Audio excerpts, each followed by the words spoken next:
Welcome to Seek Reality with Roberta Grimes. Joyous conversations about what the afterlife evidence and modern science combine to tell us is true about our one reality. You have nothing to fear. You are eternal and you are perfectly loved. Knowing the truth changes everything.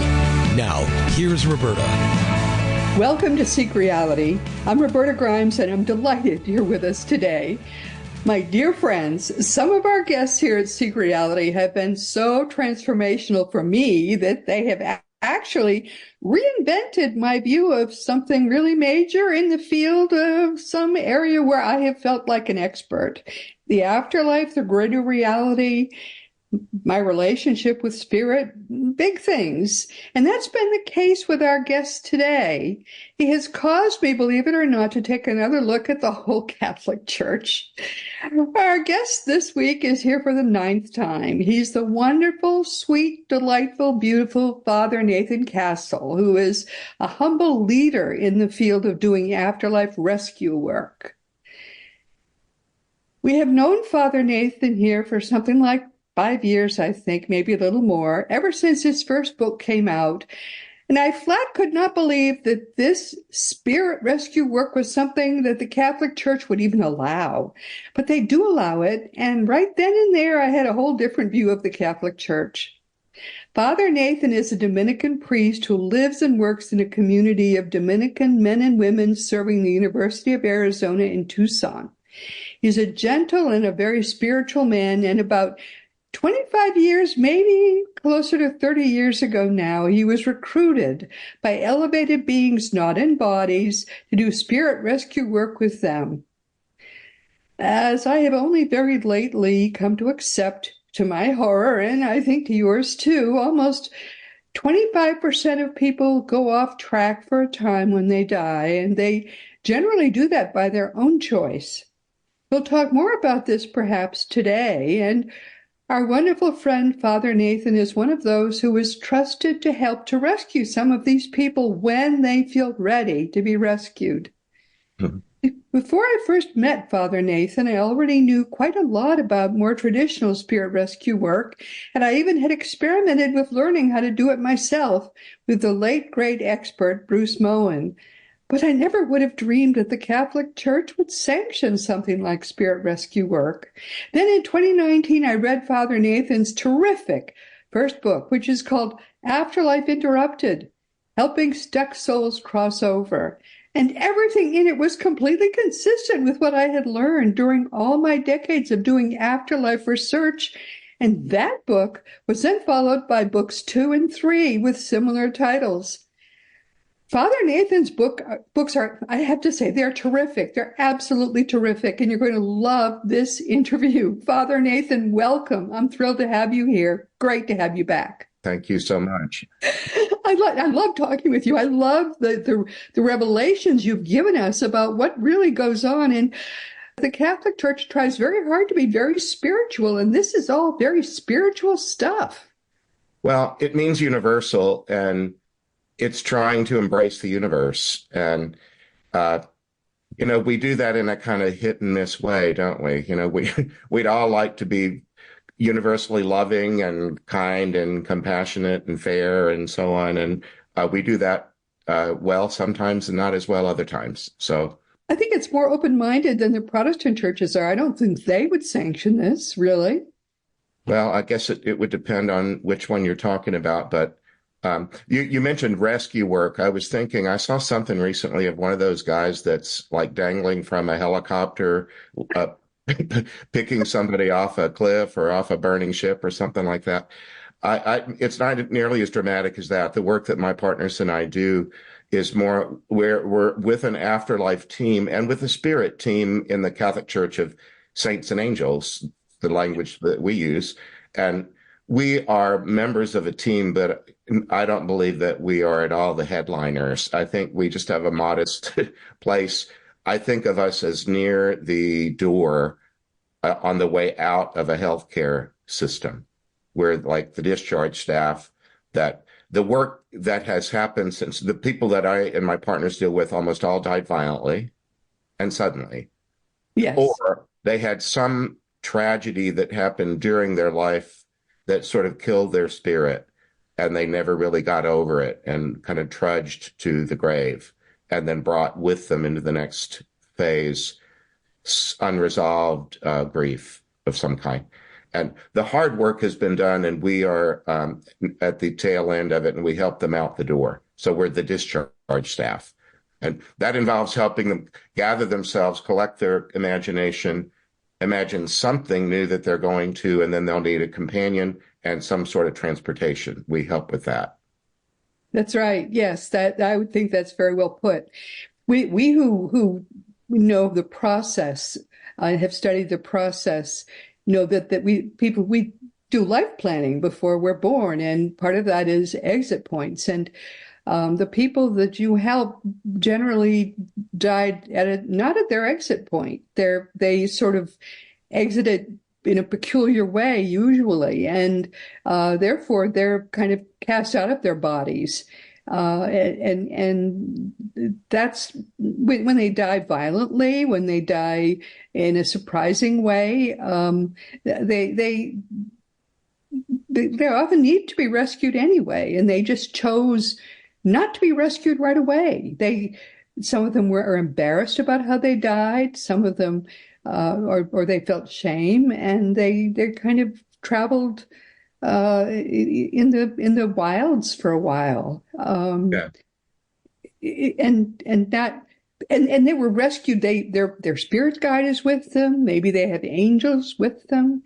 They're being helped to feel whole again. They're being helped to feel spiritually well again. And now they're ready to go home, kind of, and you're helping them to do that. The idea of being saved and rescued, those are pretty close, Mm-hmm. But what does it really mean? If, is it some metaphysical being saved from a fallen state that's metaphysical or whatever? It's for people that went through a very violent event that caused their death of this body, the idea of being saved, it takes on a new resonance. They really do need something from outside of themselves or others from outside of themselves to help them navigate all of this sudden, very abrupt, a broad change. So that idea of us saving one another, of Jesus saving or Christ saving us, to me, that's embodied in the community. And I've been a pastor much of my life and on university campuses, trying to create communities that can catch each other and be there at critical moments for each other.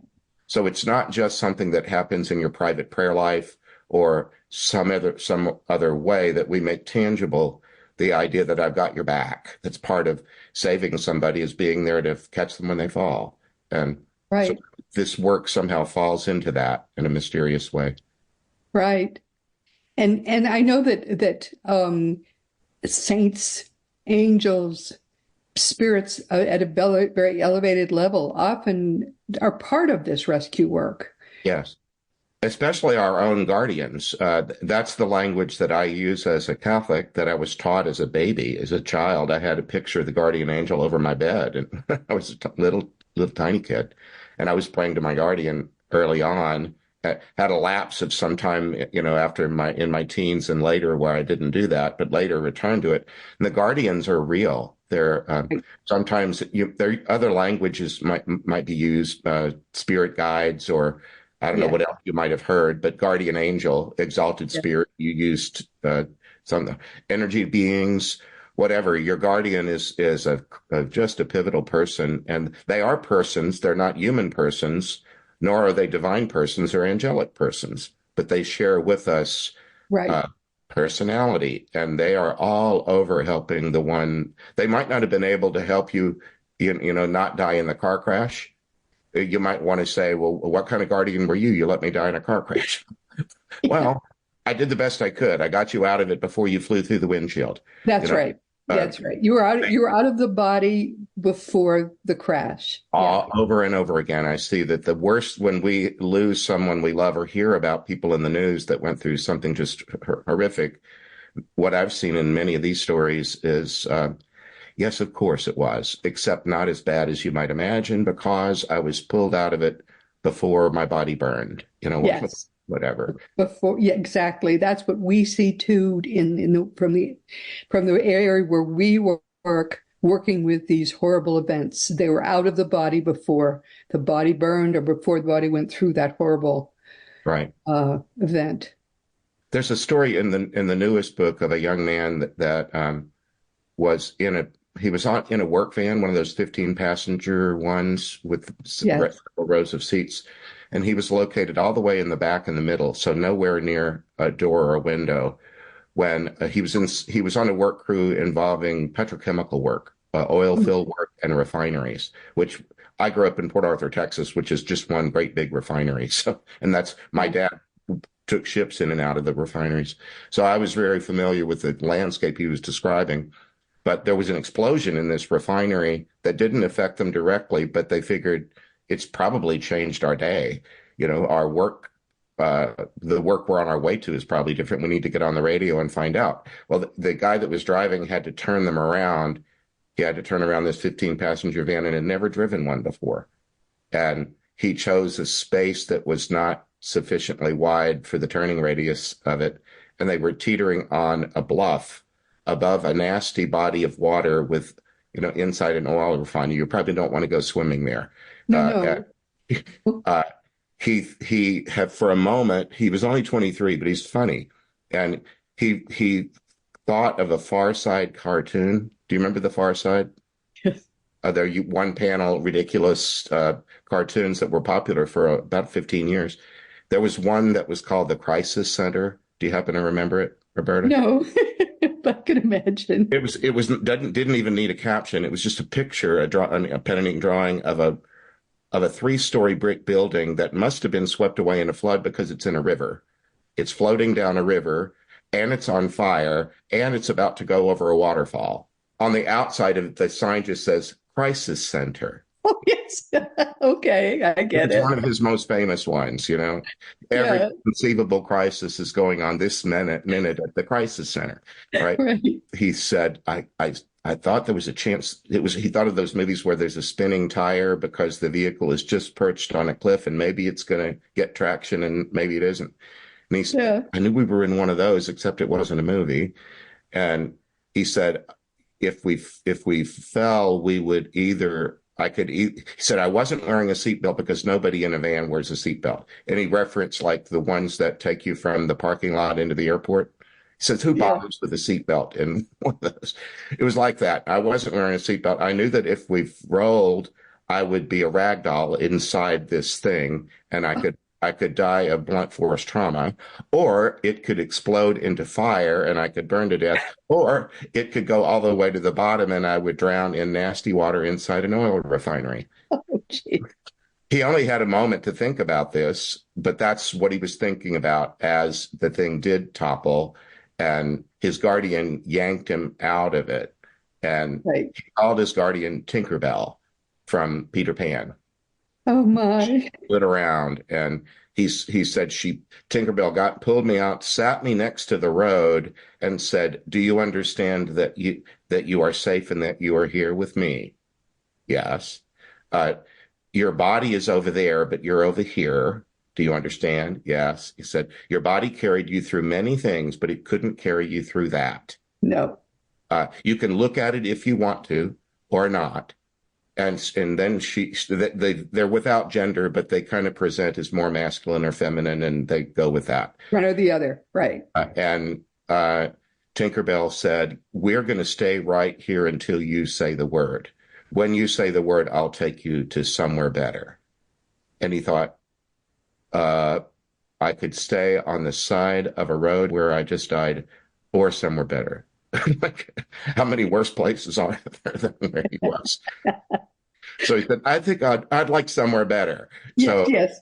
That is exactly the conversation they over and over again say they had right after their death in a car. If they're alert, sometimes they're unconscious because they're not all, at least the ones I deal with, sometimes they wake up somewhere that they've been brought. Very much the way if you or I were in a medical emergency and we were unconscious, the paramedics take us to the most appropriate place. Right, and then right. But so often that is just the kind of conversation they have. They get to see what happened, and then they get to go someplace. Well, he was so good at describing it. And then he was a Catholic guy. He was a young Italian, and he was like 23. And he explained that everybody in his family was named Anthony. He said we couldn't name anybody that didn't have some version. We tortured the name Anthony. Everybody was Antoinette or Tonette or Tony. And he said that his Italian family was the kind of love-hate thing, that they were large and boisterous and they had lots of small businesses. And it was late. He said, I started working for family businesses when I was about 10. Oh, wow. In the stockroom or sweeping or doing something. And he said as he got a little older in his teens, different aunts and uncles tried to recruit him into their work. But he said they couldn't leave each other alone. They were always whining and complaining about their siblings. Somebody skipped out on Nana's 90th birthday and there was hell to pay, or somebody said something at Thanksgiving, or somebody did something. A close family. And he just said, I knew if I worked for any of them, they'd just draw me into their drama and I'd have a lifetime of it. And he said, I knew I didn't want to work for any of them. So he got this oil field job. And he said, it wasn't my future, but it was my right now. Right. So he was this kind of part-time job that he was kind of enjoying. And then this happened. And when it came time for him to leave, he didn't need very much afterlife care because he was just so good at being in the moment. Yeah. But he said when it came time for him to pass, his family came for him in a group. He said one of the elders visited me and said, Tony, what the hell are you doing here? You're too young to be here. But so different relatives came and visited him and kind of coaxed him out of something like a nursing home room or something. He had needed a little bit of something like medical care. And then by the end of it, he explained that his family came for him, and he said, do you remember the flying Wallendas? Yeah. Do you remember the flying Wallendas? I don't know if I saw them there was television shows in the 60s when I was growing up that would have had these acts, and they were acrobats. There were a whole family of generations of acrobats. And he said, well, it's my family, and they all look like they're floating, and they're all named Anthony. So he said he called them the floating Anthonys. Yeah, so floating. So here came the floating Anthonys, and they came for him, and they said, you belong with us. It's all good. And then, we never use any of these stories in public unless we go back at least one more time to ask their permission to tell the stories, make them public. And so that when we went back, sometime later, more than a year, I think, he said, I got to meet the real dude. The real dude? The real dude, Saint Anthony of Padua. Oh, that's the real dude, Saint Catholic Saint Anthony of Padua. He's, my grandmother had a devotion to Saint Anthony of Padua, and got to meet the real dude. And he said he's really kind of a cool guy. It's not that he has some like secret dark side or but there's other parts of him that are not just like plaster saint stuff. And so we all have that side too. So he had a playful side as well. He did, and he manifested it to Anthony. And then as it went on, he explained that his when he got with his family, they said to him, relax. We've all been told we're not allowed to torture each other for all eternity. We can't continue with this pettiness that we used to do that made you want to not be working with us. Oh, that's nice. I think it's really encouraging for any of us who can only take family in small doses or whatever that you can wait in joyful hope for the day when we get past whatever it is that makes us so weird and annoying and whatnot. There's a version of family in the afterlife is just fun. That's nice to look forward to. Yeah, I mean, it's not automatic because people have to change behavior, and that means choosing to change behavior. Yes, but that kind of progress only happens when you stop behaving like an idiot, and that's what he was saying. That So he's just delightful. He's in the new book That's wonderful. The new book just came out this year, everyone. in So, mid-December. Yeah.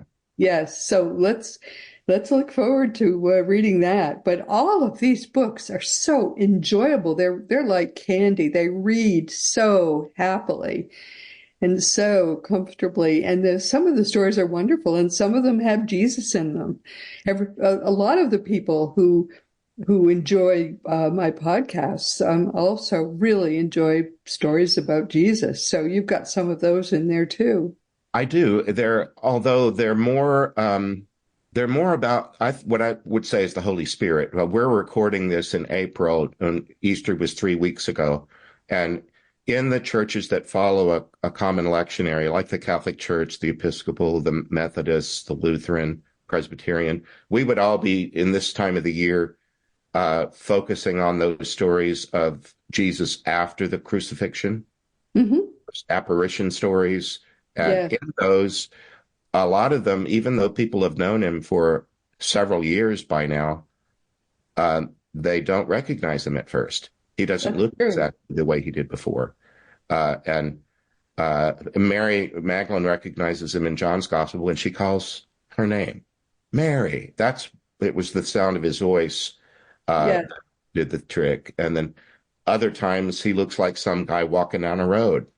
And so there's a way in which he gets us used to not just seeing him in that headshot photo with the beard and the toga, the sandals, whatever.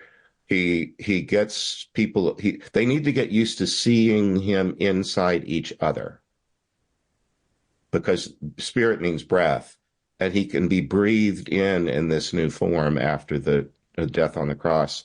And they have to get used to him being embedded inside them. So you still look like Roberta, but Roberta to the gazillionth power, because Jesus, the Christ, is living inside you, coming out through your smile and out through your eyes, out your compassion and all that. So many of the stories have that component to it, where there was one in the second book, there was a guy that we call John the Baptist, because he was a preacher in a small rural church that had Baptist in the name of it, but was an independent church. It wasn't affiliated with a denominational organization. But it had Baptist in its name. And he was asked by a man who came to church alone, a divorced man, if he would meet him to talk. And they only had a baptism once in a while because they were a small church. But when they did adult baptism, it was in the river. And so they would announce at the service, next week, don't come here to the church. We're going to meet at the river. And so there was this clearing where there was a nice space for the water wasn't too swift or deep, and perfect for baptizing. And there was enough space to park. So this guy really loved this. That was his highlight of his life, was baptizing. And this man said, could we meet down by the river? And they met down by the river, and they both drove a truck. And he said, I have something in my truck I want to show you. Would you come over here? And when the pastor did that, the guy conked him over the head, knocked him out, tied him up, and threw him in the river and drowned him. My goodness. He had no idea why this was happening. He barely knew the guy. Well, the way the story unfolded, it turned out that this man who killed him was having an affair with the pastor's wife. Yeah. And he said, I had no idea that my wife would ever do such a thing. He said, we married young and we learned about sex with each other. And I never thought of her as someone who another man would look at and lust for, but that's what happened. And he said, I didn't know until afterwards that was the backstory of all this. But he landed in something like an afterlife spa care center because he needed caring. He had been beaten up and brutalized. He needed loving care. And he said, I got it. Everybody that cared for me was real sweet. And they moved me through a process bit by bit by bit to understand what had happened, what might be next.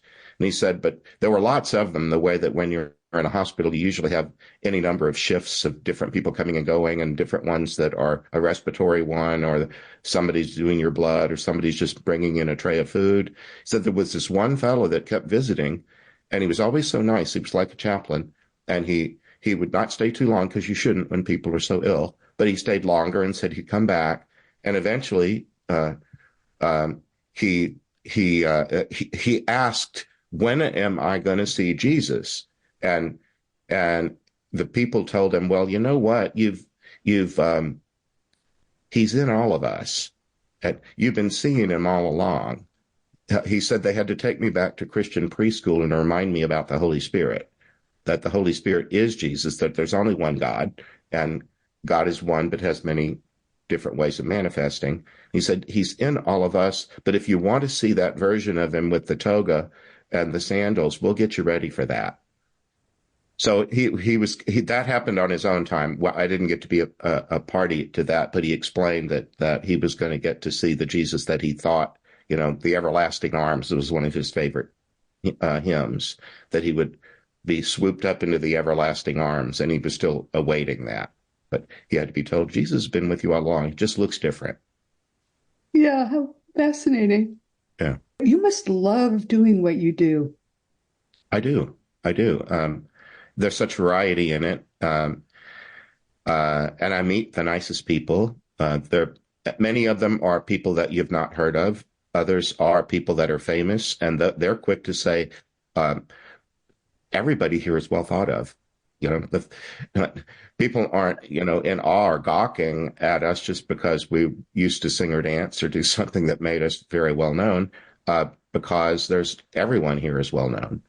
And yes. So you see that, but sometimes there's a bit of a boost that people get when they're still in this transitional thing that we do, where it's a boost to your spirit to know that somebody famous showed up for you.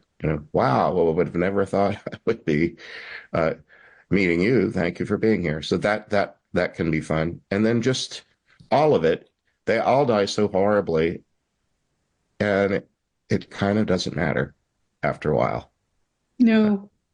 After everybody heals, if they participate with what's offered, and it's never forced. And some go very slowly, others go rapidly. In fact, we give them a chance when we go back and ask for their permission to use their story. And we said, "Tony, what would you like to say to the world?" and he said, "Get on with it. Hurry up." He said, "You can do the slow and steady thing if you want to, but why would you do that? Just grab it." And he said, "You don't need to think that the road ahead is too difficult. You won't have what you need. If you strive and push and make yourself go hard and fast, resources you didn't know existed will show up to help you." So he said, "It's none of my business how other people live their life, but you're giving me a chance to give a piece of advice, and that's it. I would say, go fast." Yeah, embrace it and don't take it so seriously. So many people just plod and don't, they wallow in it, and they wallow in it so negatively. Yeah. And they're respected, at least that's what I've seen, but they're called out on falsehood. Truth is hugely important to the whole thing. And as a believer in Jesus, that's one of the things he calls himself in John's gospel. "I am the way, the truth, and the life." And the truth. Right. And even if people don't use theological categories or even spiritual ones, because not everybody does, if they will move toward the truth of who they are, they're moving toward the light, and they're moving to the one that I know is Jesus. Yes. Whether they conceive of their movement that way or not. Right. You and anyone who's watching or listening to this has probably had a time in your life where you told yourself a story that was not the whole truth. Something about yourself or your career or your family or whatever, you kind of create a narrative and say, essentially, that's my story and I'm sticking to it. And then the guardians are real good in the afterlife about saying, "Yeah, Roberta, that's true to a point, but did you remember this other thing? You're leaving this part out." And people will go, "Oh my God, it's true. It's true. I'm exaggerating because I want my story to be this, but in fact, it also includes that." I don't think I've done that. I think the truth is so exciting, even though it may not be beautiful. It's still exciting because it's real. Yeah. What's Well, real? you're also a lawyer, aren't you? Yes. But I've never been a courtroom lawyer. Well, I didn't think you were, but you know, in courtroom law, at least on television, you have to swear that you will tell the truth, Yes. whole truth, and nothing but the truth. But I've never known a courtroom lawyer who would tell the truth. That's the problem. They don't tell the truth. They don't. Well, I'm glad I didn't do that for a living. I don't think I'd be any good at that. Because you have to tell your client's version of the truth, which is over here somewhere, not that truth, which is the real truth. All of the energy that goes into that kind of falseness, people can bring it with them.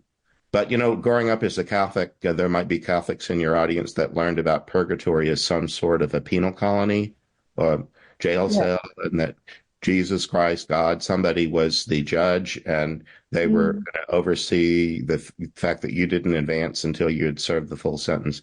That's not what I observe. I think the part where Jesus is judge is not the sentencing phase, it's the discovery phase. Yes. Yes. No. In fact, the whole process of we really judge ourselves after death, and we are the hardest judge there is, because you can't hide after death. You cannot hide from yourself. We look harshly at yourself. I've seen that. Jesus is a much, much more merciful judge. Jesus loves us. Have you ever been critical of anybody else when you're in his presence, when you're having some dialogic experience of him, person to person? Have you ever been critical of somebody else in front of him? No, I could never be critical of other people. I love them too much. Well, that's because you're advanced. But lots of us want to go low on somebody. And when we think that we're in safe company and there's a third party that we have some beef with, we can say, oh, Roberta, you know, he did it again. And then we're off to the races telling some story because we think that you're kind of going to be our co-conspirator. And then you might come out with, oh, but you don't know her quite the way I do. She's really delightful when you get to know her better. That's the way Jesus does. He'll because he loves everybody, and he knows Jesus is so fully, perfectly loving. There is no possible way you can make Jesus be less than perfectly loving. That's been my experience of Jesus. And perfectly knowing and wise. So we only see the tip of the iceberg of other people. We see what they allow us to see. And some of that's appropriate because you don't need know the whole story of the cashier at the store, you know, somebody in the drive-through, or somebody in the extended family that's kind of an outer circle part of your life. You don't need to know everything, but sometimes we jump to conclusions about other people based on next to nothing, on faulty information. And he always knows the truth. And even if you do behave badly, he knows why you're doing it.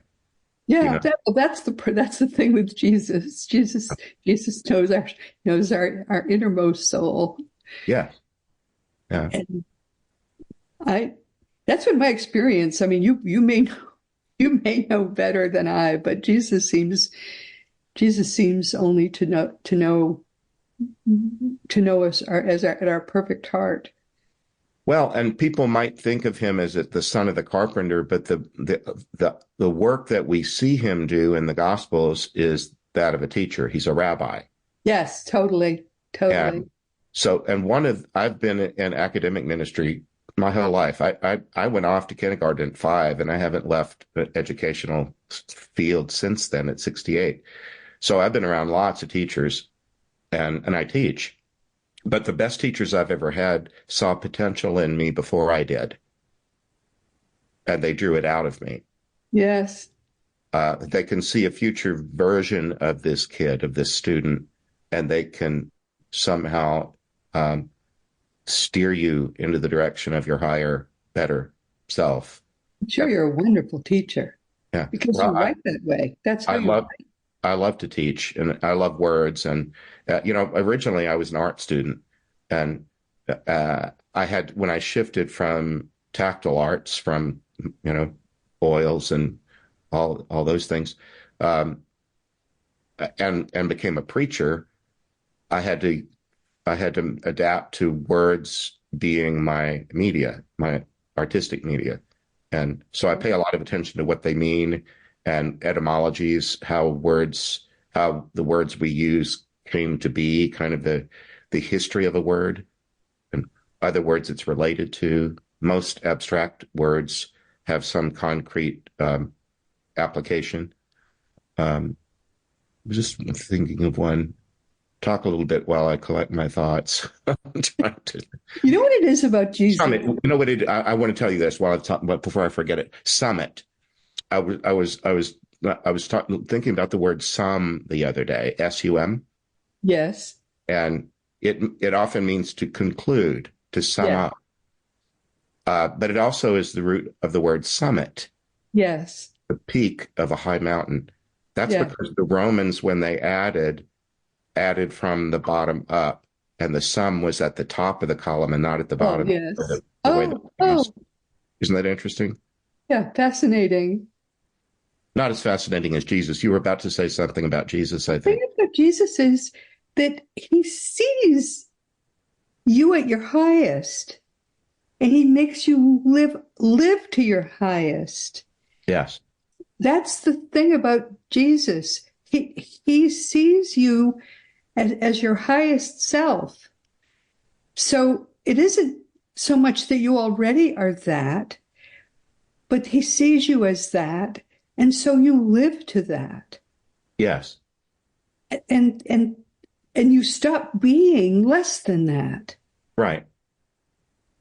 Have you when you do a lot of communing with Jesus, you just stop being anything less than what he sees? Yes. Notice that? Are you familiar with the word theosis? I've heard it, but I don't really know what it means. It has to do with being divinized. I never say of myself, I'm only human.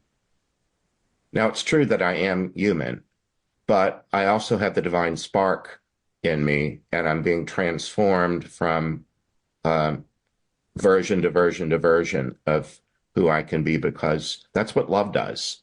But the love of Jesus makes you live to his standard.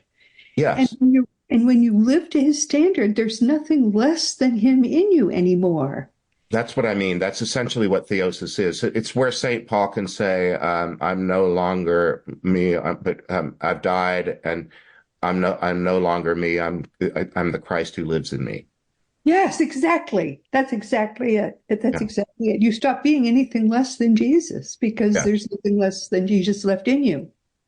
And in Paul's case, he didn't only die a martyr's death, but he was threatened with it over and over again, stoned and beaten, and could have died any number of times before. It doesn't even matter anymore. You don't even care about that. He really didn't. He just said, count it as a joy. Yeah. Yeah, that's really true. Yeah. But I was trying to explain to you what it feels like. Yeah. And I try to teach that. If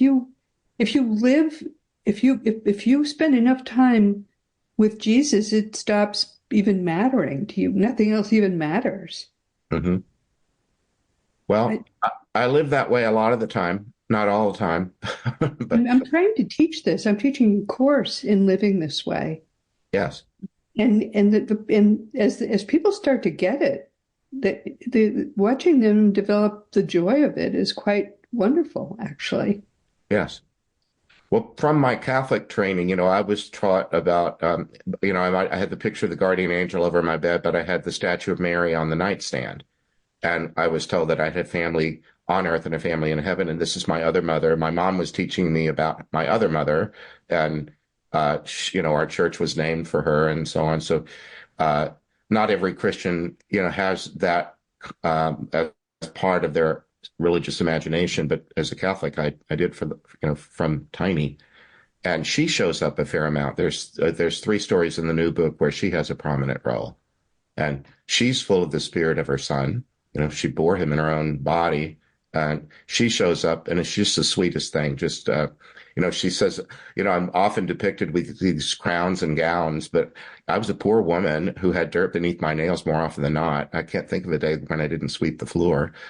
She's completely down to earth and very eager to help folk for whom she's kind of a good fit.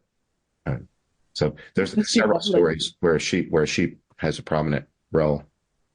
That must be just lovely. Beautiful. She's delightful. So there's one rather long story. Do you remember the Rwandan genocide in 1994? Oh my, yes. Where people who had been from competing tribes had lived in peace for a time. And then there began to be, those lines that define the nation states in Africa were drawn mostly by European colonizers. And they didn't really pay very much attention to indigenous groupings of people. And that genocide happened, and suddenly people who'd lived in peace saw each other tribally, and one started killing the other.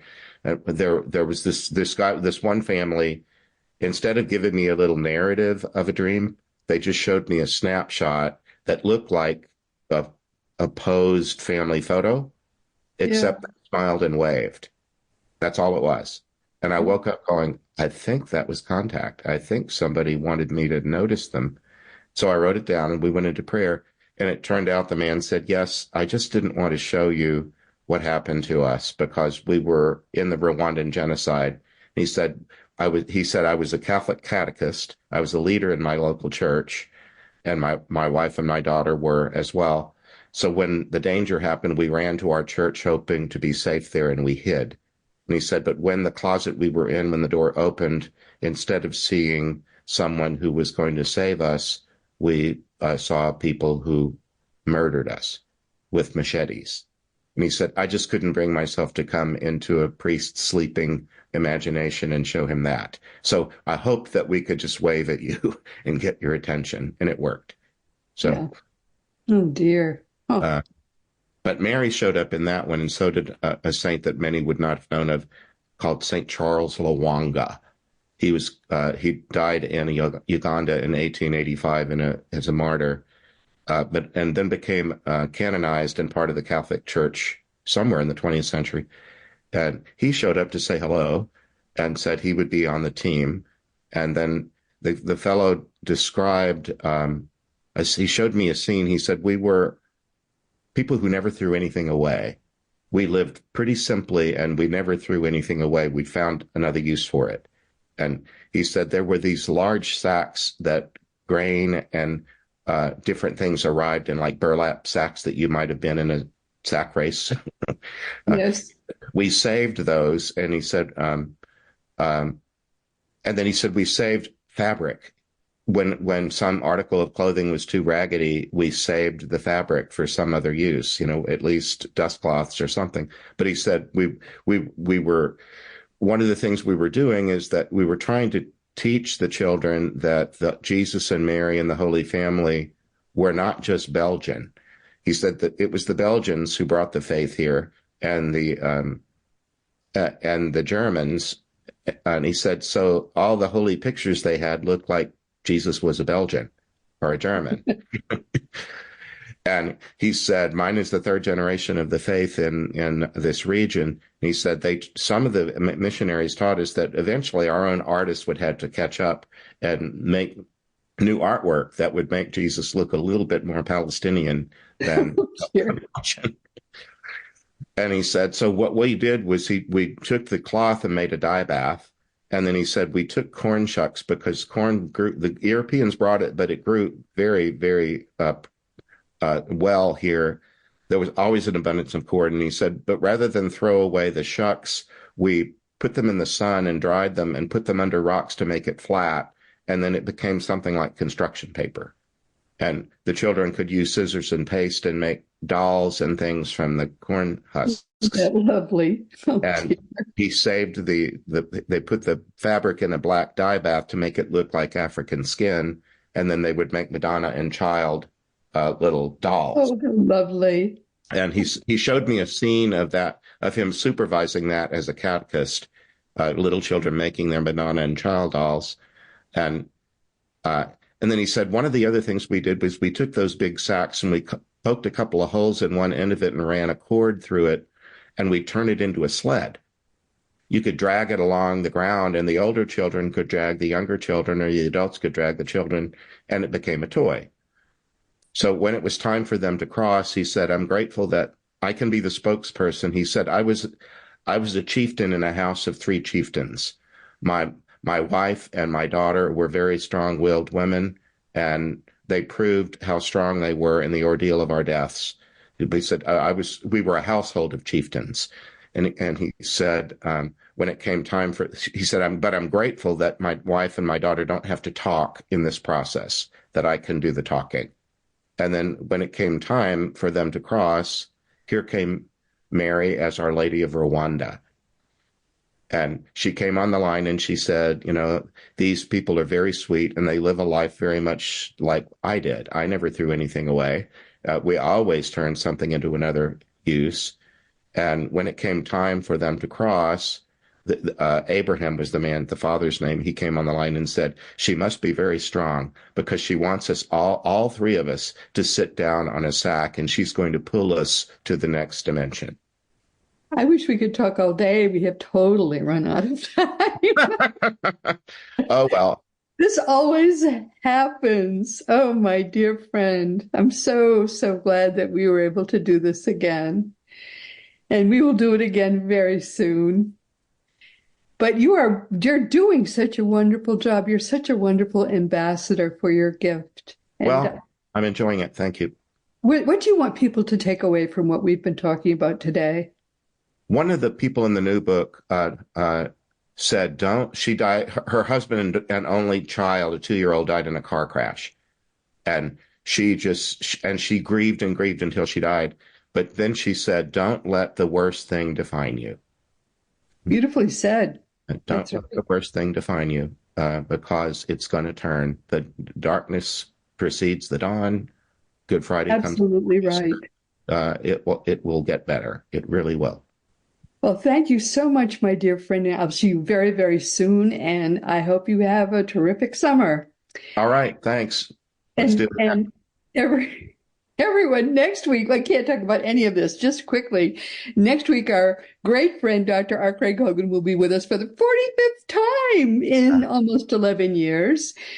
And we're going to be talking about something wonderful with Craig. You'll see, but this has been terrific. This week, we've been talking with Father Nathan Castle. He's been here for the 9th time. And what Father Nathan does truly is the Lord's work.